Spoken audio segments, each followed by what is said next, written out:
نبی نے حضرت علی کو پانی پلایا اور کھجور پیش کی اور ایک حدیث سنائی، ایک فرمان۔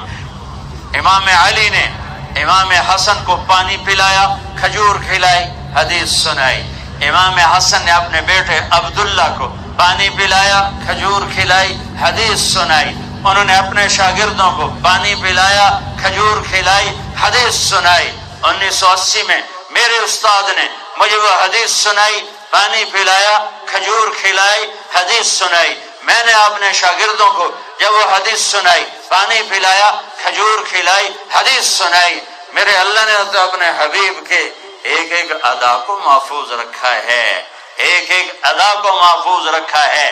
میرے نبی کے فرمان گم ہو جائیں گے، گم ہو جائیں گے، غلط ہو جائیں گے؟ نہیں نہیں، سوچ کی غلطی ہے، خطا کی غلطی